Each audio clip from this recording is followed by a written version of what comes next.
There is a story of an old man who lived by the sea, watching the tides come and go for decades.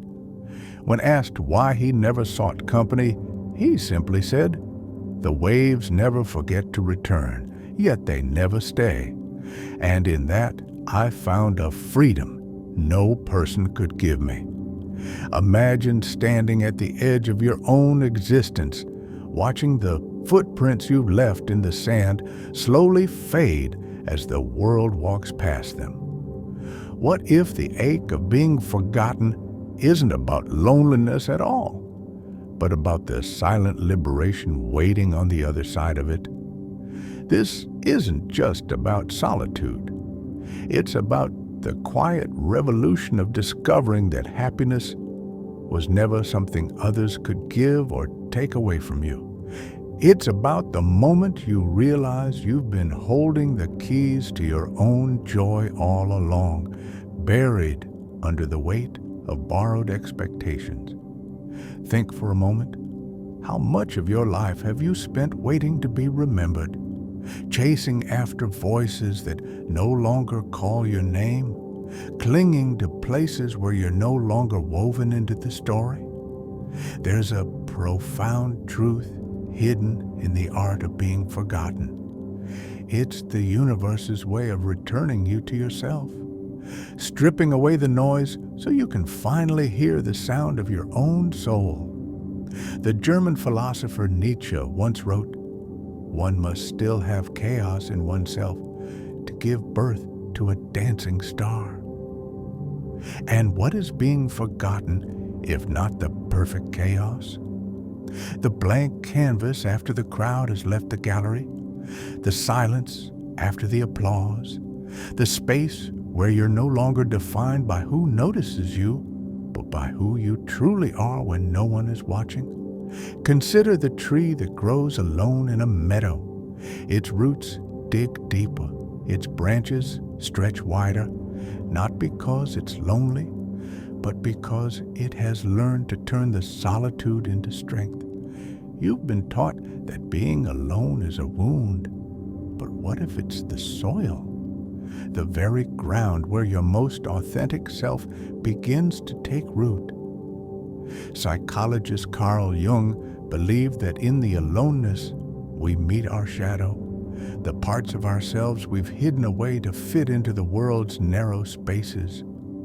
And in that meeting, we find something extraordinary, a wholeness no amount of validation could ever replicate.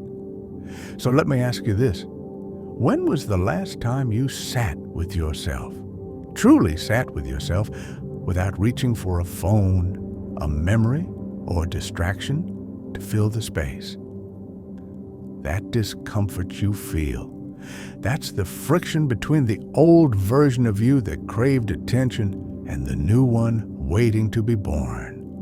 The one who doesn't need to be remembered to feel alive.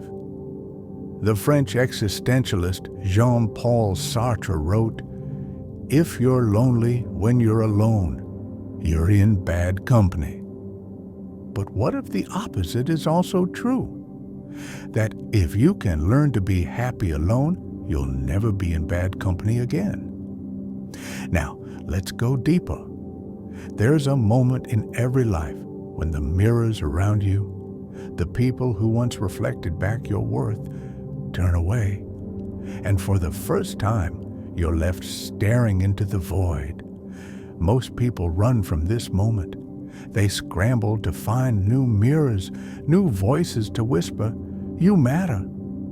But the ones who stay, the ones who dare to look into that void and whisper back, they uncover the secret, that the void wasn't empty at all. It was a tunnel, a passage leading to a version of happiness so quiet, so unshakable, that being forgotten becomes not a tragedy, but a sacred invitation.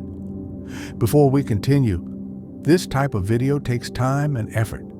If you enjoyed the content and want to support me, you can do so through Super Thanks.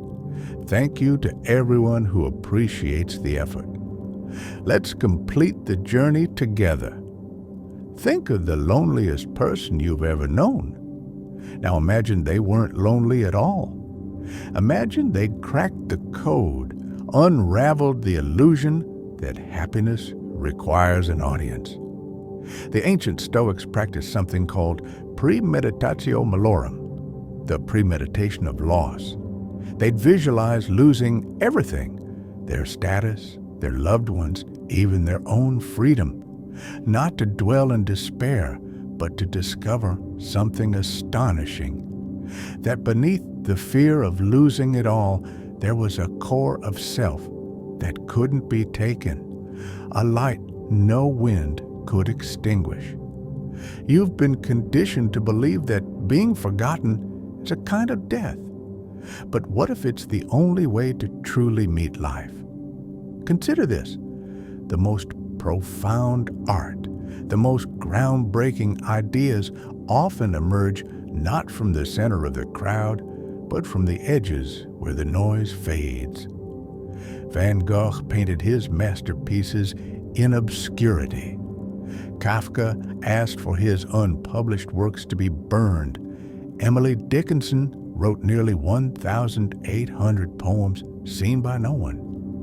Were they forgotten? Or were they free? Free to create without the distortion of applause, free to explore the depths of their own minds without the pressure to surface for air. There's a haunting beauty in creating something knowing it may never be seen, because in that act you become the only audience that ever truly mattered. So I ask you, who would you be if no one was watching? If the metrics of likes and memories and invitations stopped counting? Would you crumble? Or would you finally meet the person you've been when the world isn't looking?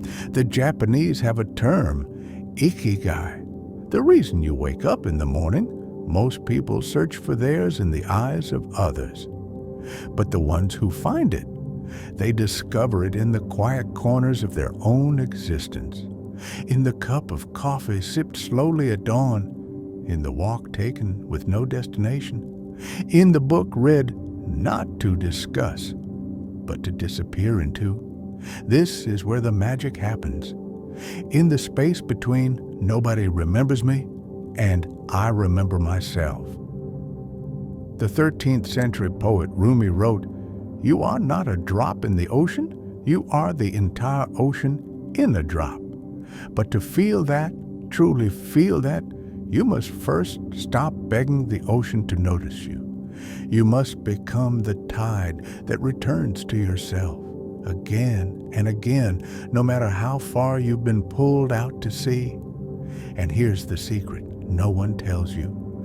The people who learn to be happy alone don't disappear from the world.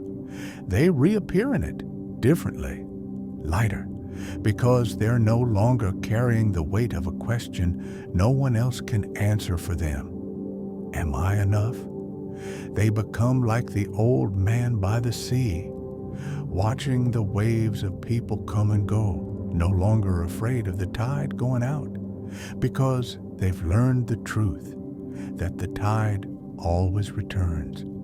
But the ones who've made peace with the solitude, they've already found the shore within themselves. Now, let's take this even deeper. What happens when you stop running from the silence and start listening to it? When the fear of being forgotten transforms into the freedom of being untethered? The answers and the next step of this journey are closer than you think. There is a quiet revolution happening in the spaces between our connections, a silent awakening that occurs not when we're surrounded, but when we find ourselves standing alone in the room of our own life. What if the moments when we feel forgotten aren't failures of connection, but invitations to a deeper kind of belonging? The modern world has conditioned us to fear obscurity, to measure our worth in notifications and remembered birthdays. But in the ancient philosophy of the East, there exists a different wisdom. The Tao Te Ching speaks of the hollow space in the wheel that makes it useful, the empty center of the vessel that gives it purpose. Could it be that what we call loneliness is actually this sacred space waiting to be recognized? Consider the last time you scrolled through your contacts and found no one to call. That ache you felt wasn't just absence. It was the friction between who you've been and who you might become, between seeking yourself in others' eyes and finally turning that gaze inward. The existentialists warned us that hell is other people, but perhaps heaven is the moment we stop needing them to tell us we exist.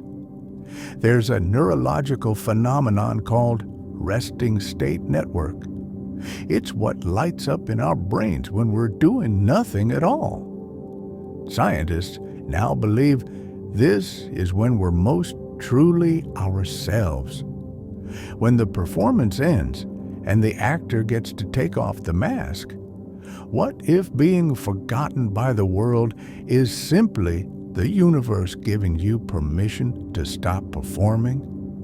The great paradox is this: the more we chase connection outside ourselves, the more disconnected we become from the only relationship that never fades, the one with our own consciousness. Buddhist monks spend years in silent retreat not to escape the world, but to discover the vast landscape within that makes the external world meaningful. Their happiness doesn't depend on being remembered because they've found something more permanent, the awareness that remembers itself. Before we continue, this type of video takes time and effort. If you enjoyed the content and want to support me, you can do so through Super Thanks. Thank you to everyone who appreciates the effort. Let's complete the journey together. Modern psychology confirms what the mystics always knew, that our brains have two opposing systems, one that activates when we're focused on external goals and social approval, and another that comes alive when we're simply present with ourselves.